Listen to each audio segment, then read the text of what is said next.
இந்த வேலையை வந்து இந்த ஆட்சியை வந்து நீங்க விஜயண்ணா மூலம் எங்களுக்கு அவங்களுக்கு தெரியப்படுத்தி இந்த வெள்ளை அறிக்கையில எங்களுக்கு இந்த வேலையை வாங்கி கொடுத்தீங்க. இந்த வேலையை வந்து சீக்கிரம் போட சொல்லி எங்களை பத்தி எடுத்து சொன்னீங்க.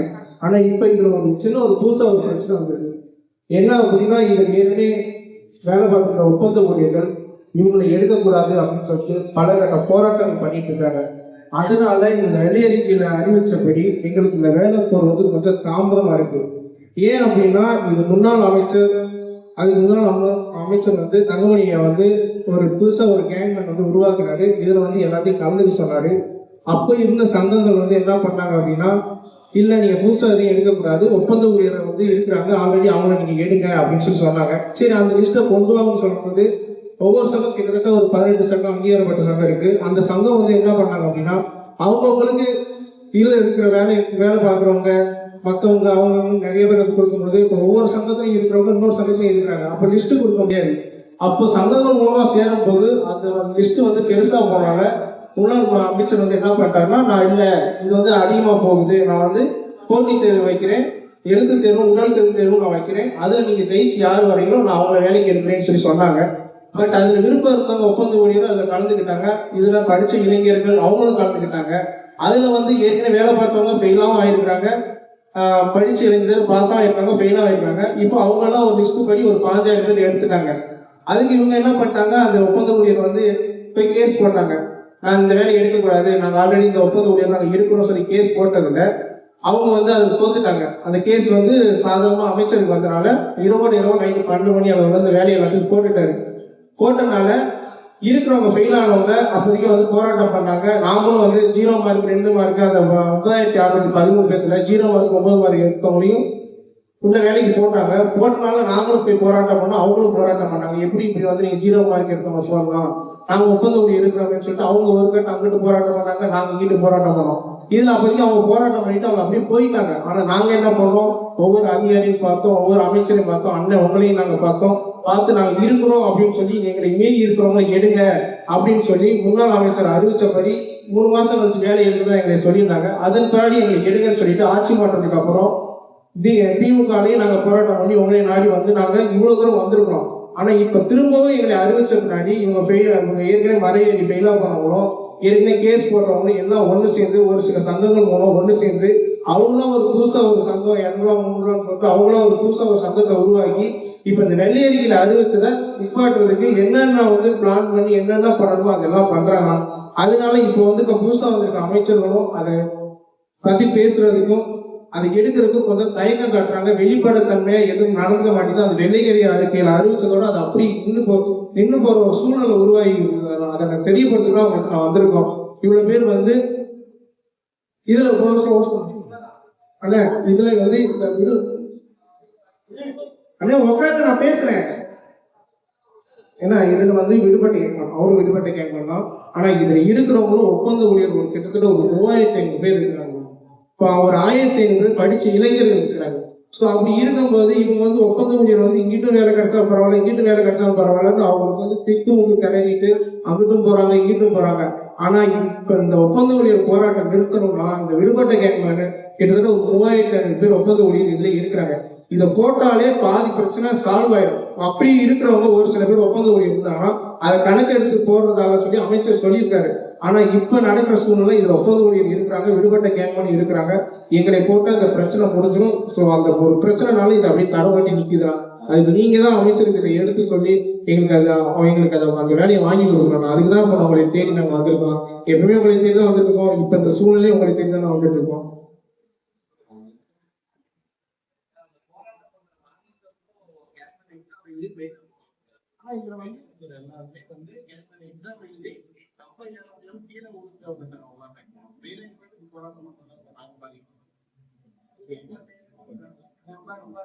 வணக்கம்.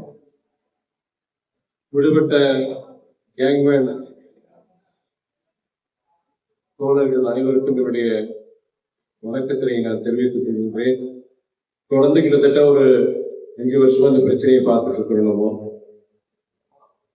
நானும் தொடர்ந்து இது விஷயமா அமைச்சர்கள் சென்ற திமுக ஆட்சியில முதல்ல ஒரு முன்னாள் அமைச்சர் செந்தில் பாலாஜி அவர்கிட்ட பல முறை அதுக்கப்புறம் அவரு மந்திரி பதவியிலிருந்து நீக்கப்பட்டு புதிய அமைச்சர் வந்த பிறகு அண்ணன் தங்கம் தென்னரசு அவர்கிட்டயும் போய் முறையிட்டு இருந்தேன் நான்.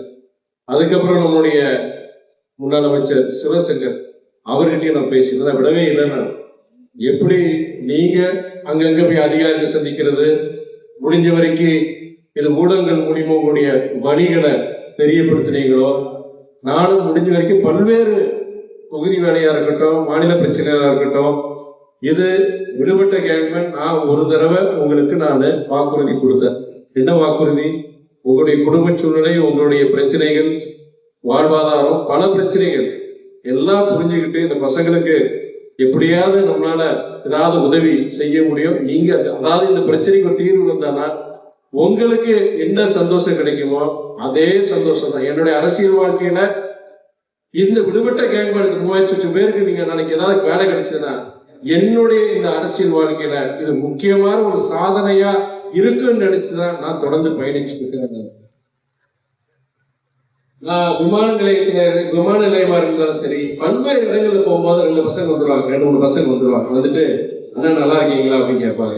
நான் புரிஞ்சுக்குவேன், எல்லாம் ஒன்னா பசங்களை பார்த்தாலே தெரிஞ்சு விடுபட்ட கேங்மேனா கேட்பேன். அவங்க போட்டோ எடுப்பாங்க, பேசுவாங்க. நான் இதனால இது மறக்கல. நான் ஏன்னா இந்த புதிய ஆட்சி நம்முடைய மாண்புமிகு முதலமைச்சர் அன்புச்செல்வர் திரு ஜோசப் விஜய் அவர்கள் ஆட்சி பொறுப்பேற்ற பிறகு முதல்ல போய் சந்திச்சேன். 12 கோரிக்கையில 9 கோரிக்கை திருச்சி கோரிக்கை, மீதி 2 வெளியூர், 1 தூத்துக்குடி மாவட்டம். அந்த இன்னொரு கோரிக்கை என்னன்னா உங்களுடைய கோரிக்கை. என்னுடைய சமூக வலைதள சோசியல் மீடியா ஃபாலோ பண்ற தம்பிகளுக்கு அது தெரியும். அந்த 12 கோரிக்கை நான் போடும்போது அந்த 12 கோரிக்கையில ஒரு கோரிக்கை இந்த விடுபட்ட கேங்மேன் இந்த பசங்களுக்கு, இந்த குடும்பங்களுக்கு எப்படியாவது ஒரு முயற்சி கிடைக்கட்டுமான்னு சொல்லிட்டு தான் முதலமைச்சர்கிட்ட விலைக்கு சொன்னனால எப்படிப்பட்ட ஒரு அநீதி உங்களுக்கு கிடைக்கப்பட்டிருந்தது. வீடுகளில் ஒவ்வொரு வீட்லயும் என்ன பிரச்சனை, திருமணம் நிச்சயம் செய்யப்பட்டு உங்களுடைய தங்கச்சியா இருக்கலாம், அக்காவா இருக்கலாம், அந்த மாதிரி திருமணம் இந்த வேலையை வச்சு அந்த திருமணத்தை முடிவு பண்றது. சில சகோதரர் அவங்களுக்கே திருமணம் நிச்சயிக்கப்பட்டு பல பிரச்சனைகள்.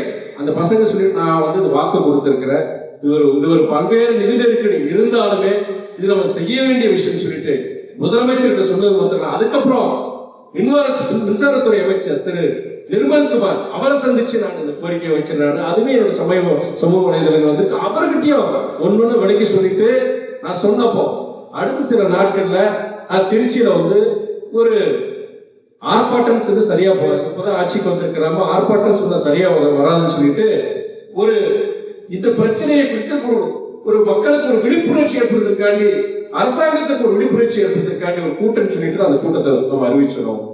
அந்த கூட்டம் அறிவிச்சு நான் அமைச்சருக்கு நான் அலைபேசி சொல்லியிருந்தேன், திருச்சியில நம்ம நடத்துறோம், தவறான நினைச்சிட வேண்டாம். ஆனா இந்த ஒரு அழுத்தம் கொடுக்கறதுக்கு உங்க அரசாங்கத்துக்கு, அதிகாரிகளுக்கு, ஊடகங்களுக்கு இந்த பசங்களுடைய பிரச்சனையை நம்ம கொண்டு போறதுக்காண்டிதான் இந்த ஒரு விழிப்புணர்வு பொதுக்கூட்டத்தை நம்ம நடத்துறோம் அப்படின்னு சொல்லிட்டு முடிஞ்ச மட்டும் நீங்களும் அது ஏதாவது உங்க பத்திரிகையாளர் கேட்டா நீங்க ஒரு பாசிட்டிவான ரெஸ்பான்ஸ் கொடுங்கன்னு சொல்லிட்டு சொல்லியிருந்தனால நேரடியாக சந்திக்கும் போதும் நம்முடைய அமைச்சர் அவர் நிர்மல்குமார் என்ன சொன்னாரு, இது இல்ல, இது நீங்க நல்லாவே நீங்க முதலமைச்சர்கிட்ட கொடுத்த அந்த லெட்டருடைய நகல் எங்களுக்கு வந்தது. நான் கண்டிப்பா எல்லாமே நான் பார்த்துட்டேன். நம்ம செய்ய வேண்டிய விஷயம் தான், நாம கண்டிப்பா நாம என்ன முடிஞ்ச வரைக்கும் செஞ்சு கொடுக்கறதா நிர்மல்குமார் சொன்னாரு. அதன் அடிப்படையில் அறிவிப்பு அன்னைக்கு ஆர்ப்பாட்டம், அன்னைக்கு அந்த விழிப்புணர்வு கூட்டம் நடக்கிற அன்னைக்கு தான் அந்த அறிவிப்பே வருது. அன்னைக்கு மத்தியானம் தான் அந்த அறிவிப்பு வருது. இருந்தாலும் நம்ம அண்ணன் துறவைக்கு இந்த 5 வருஷம் நமக்காண்டி சொன்னாருன்னு சொல்லிட்டு ஒரு 15 தோழர்கள் வந்தாங்க. அன்னைக்கு யாரும் வரல. அந்த எல்லாரும் கிளம்பி வந்திருக்காங்களா, அந்த அறிவிப்பு வந்ததுக்கு அப்புறம் இந்த ஒரு வேலை கிடைச்சது அறிவிப்பு வந்ததுக்கு அப்புறம் பாதி பேர் 3/4 பேர் திருப்பி கிளம்பிட்டாங்க. அதை பத்தி எனக்கு கிடையாது, எனக்கு அந்த வருத்தம் கிடையாது. தம்பிதான் ரொம்ப வருத்தப்பட்டாங்க. இந்த மாதிரி வந்தாங்க, அந்த அறிவிப்பு வந்ததுனால வேலை கிடைச்சிருச்சுன்னு சொன்னதுனால எல்லாரும் கிளம்பிட்டாங்க. எனக்கு என்ன சொன்னேன், எனக்கு இந்த பசங்களுக்கு வேலை கிடைச்சாலும் எனக்கு சந்தோஷம் தான், எனக்கு அதெல்லாம் ஒரு பிரச்சனைன்னு சொல்லிட்டு அந்த நிகழ்ச்சி நாம நடத்தணும். இப்ப நான் என்ன சொல்றேன்னா, இப்ப நீங்க சொன்னதை நான் உள்வாங்கிக்கிறேன். இது மறுபடியும் நம்முடைய இந்த புதிய பிரச்சனை, இந்த ஒப்பந்த தொழிலாளர்களால வர பிரச்சனைகள் அவங்களையும் நம்ம குறை சொல்ல முடியும். எல்லாருமே கஷ்டப்பட்ட குடும்பம் தான். ஆனா என்னன்னா, இது நான் எடுத்த பிரச்சனை, நான் இதுக்கு ஒரு தீர்வு நான் கண்டிப்பா உங்களுக்கு எப்படியோ அதே மாதிரி எனக்கு இந்த உங்களுடைய 3000 பேருக்கு எப்படியாவது வேலை வாங்கி கொடுக்க வேண்டிய என்னுடைய கடமை, பொறுப்பு. அதனால மறுபடியும் அமைச்சருக்கு நீங்க என்னன்னா இந்த புதிய பிரச்சனை வந்து பாத்தீங்களா, இதை அழுத்தம் திருத்தமா, ரத்தன சுருக்கமா, பெரிய லெட்டரா வேண்டாம், ரத்தன சுருக்கமா சுருக்கமா இந்த பிரச்சனை இருக்கு, புதிய பிரச்சனை வந்து எப்படி இதை நம்ம கொண்டு போகலாம்னு சொல்லிட்டு ஒரு கடிதத்தை என்னுடைய அலுவலகத்துக்கு வாங்க, அதை என்னுடைய அலுவலகத்துக்கு அப்படின்னு சொல்லி மறுபடியும் இந்த பிரச்சனை எப்படி கொண்டு போகலாம்னு சொல்லிட்டு அமைச்சர் கண்டிப்பா நான் பேசுறேன், விடுற மாதிரி கிடையாது. உங்களுக்கு இது ஒரு தீர்வு வர வரைக்கும் நான் கண்டிப்பா உங்களோட ஒரு சகோதரன் நான் இருந்த போராடுறதுக்கு நான் தயாரா இருக்கேன்னு சொல்லிட்டு, நீங்க அதே வேளையில உங்களுடைய இருக்கிற பணிகள் எந்த பணிகள் அது செய்யுங்க. நம்பிக்கை தான் வாழ்க்கை, நம்பிக்கை தான் வாழ்க்கை. சில பேருக்கு வயசாகுது, புரியுது, இனி ஒரு வருஷம் 6 மாசம் ஆயிடுச்சுன்னா அவங்களுக்கு முடியாது, முடிஞ்சு போயிடும் உங்களுடைய